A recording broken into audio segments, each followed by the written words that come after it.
Now, September of this year, 2020, there were these headlines about Venus that were spectacular because they were saying that there could possibly be life on Venus. Venus is many things. It's named after the goddess of love and beauty, but it has never been seen as hospitable to life. I mean, it lacks oxygen and oceans, and it has a runaway greenhouse effect. It mostly has clouds of sulfuric acid, and it makes the temperatures on its surface 800 degrees Fahrenheit, or I think about 460 degrees Celsius. It melts lead. The surface temperature is beyond anything that we could survive. We've sent robots there, and Venera, which is one of the robots that we sent to Venus, lasted, I think, a couple hours max before its systems malfunctioned because of the intense temperatures and pressures there. Some craft only lasted minutes. Now, as a comparison point, the Opportunity rover survived on Mars for 14 years. So that's the kind of environment that you're looking at with Venus. So last month, when there was this talk of life on Venus, and Venus is so overlooked in our search for extraterrestrial life for obvious reasons, it was very shocking for me, and I know that it must have been shocking for a lot of people. And the reason that scientists believe this is because this group did studies with two separate observatories. One was the James Clerk Maxwell Telescope, the GCMT, and the other one was with the Atacama Large Millimeter Array. My notes are over here, sorry. And so both seem to confirm a significant amount of phosphine on Venus. Now, phosphine is a biosignature. What that means is that it's very likely to be formed from life. It's a kind of a chemical signature, a detection that we make that points to something organic having been the cause of that thing. Now, phosphine is made by microbial colonies here on Earth. That's how it's primarily made. It can be made from inorganic processes, but it is primarily made from organic ones, from microbes. Some of the inorganic ways that phosphine can be produced are in laboratory conditions or through volcanic activity, but we don't believe this to be what's occurring on Venus.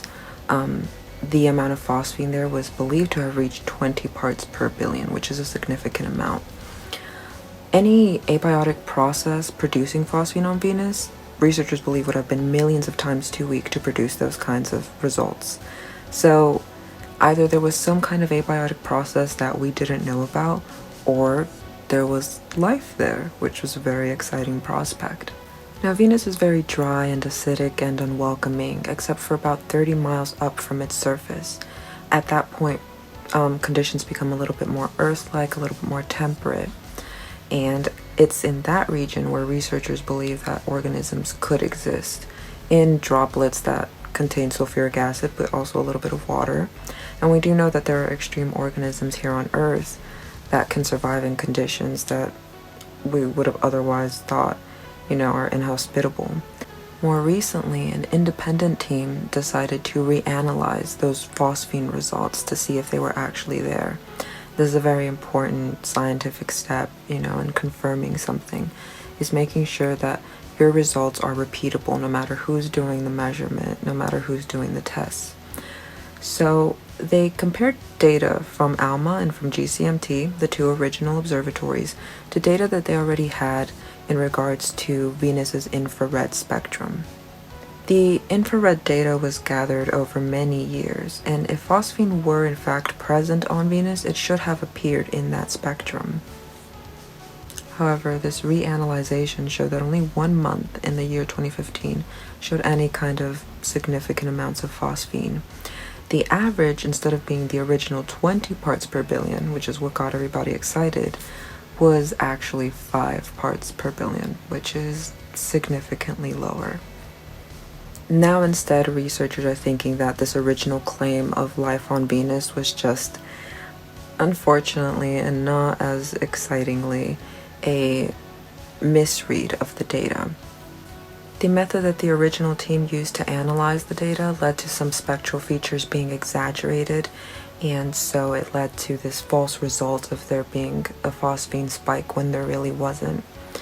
And another flaw was in the method of noise removal. So during the reanalyzation, the new team used a gentler form of noise removal, and they found that the phosphine spike was gone. And also using the flawed method of analyzation that the original team had used, the new team was able to get a lot of different false results. And so what this new reanalyzation really means is that the biosignature that we saw on Venus was really nothing more than an illusion, a misread of the data. This new information casts a very strong shadow of doubt on the fact that there might be life on Venus. Venus was never that strong of a contender anyway, if we're being honest. But it was exciting to think that we had finally found some kind of extraterrestrial organisms, even if it was in a place where we least expected to find them. We do need to research a bit more before we reach a definitive stance. There's some more reanalyzation that needs to be done. We need to figure out if this was really just an illusion or if there's something to the original phosphine spikes. In my personal opinion, I choose to believe that it was just a misread of the information. I am skeptical of Venus being able to harbor life just because it's so intense there. It's a beautiful planet. It's stunning, and it's one of the few planets that we can actually see in the night sky with a naked eye. But it's not somewhere where life can exist. Maybe someday, though. There is a plan to build a habitat for humanity in Venus's skies. That's the topic for another video, though. The cloud cities of Venus. Here's what we can do with Venus. We can learn from it.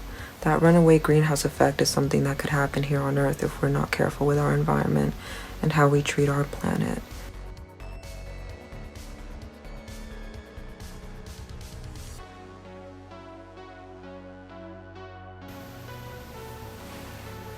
Hello, my name is Alexia. I know that may surprise many of you, especially if you follow my writing. I write across various platforms and under various pen names just because I'm a very private person. I've always been very private and reserved. So it's not necessarily that I don't want there to be any connection between myself and my work. I am very proud of my work and I put so much of myself into it. I've been a scientific writer for a few years now. But I just prefer to have myself separate from my writing. I don't think that's so uncommon. I don't think that's so strange. Although I can be a strange person. In any case, my real name is Alexia. I am studying to be an astrophysics. I'm studying to be an astrophysicist, excuse me. And astronomy has been the love of my life for as long as I can remember. The very first gift that I ever asked for was a telescope. I was very young, maybe like 6 or 7. And I remember my parents got me this little blue glimmering telescope.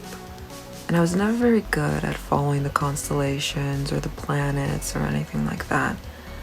But I would just sit outside and look through the telescope and marvel at how beautiful and grand the universe was, that we could exist within something like that. That always consoled me, still consoles me to this day. And I figured that if I'm going to have a career, it had to help me answer the biggest questions that I have in my head, which is, why are we here? What is time? What's at the center of black holes? Why does anything exist? Is there a God? Is control an illusion? Stuff like that. Well, that's what I hope to answer. And my biggest fascination of all is with the multiverse. Oof. I can't wait to start talking about the multiverse. Everyone is so sick of hearing me talk about it. Not that I talk to very many people. I know I try very hard to answer messages, but I'm just such an extremely introverted person. It's strange for me to even consider communicating with others, but I'm trying to get better at it. I hope to do that with this channel, to be able to communicate science to a wider audience. This is my first time being on camera, so you may notice that I'm a little nervous. It's my first time being on camera, potentially to thousands of people. So it's both strange to see and hear myself talk. This is exhausting. It's draining. I love it. I love communicating science. I want to keep doing it. But for someone who's not used to talking, especially about myself or being on camera, it's so new. I plan to start putting out a video every single week now. The video I'm working on for next week is called The Dark Forest Theory of the Universe, and it is by far the most popular article I have ever written. It's an extremely interesting but disturbing answer to the Fermi paradox. Where are all the aliens? So if you'd like to see more of me and to hear about the Dark Forest Theory of the Universe, please comment and subscribe, and I'll see you next time.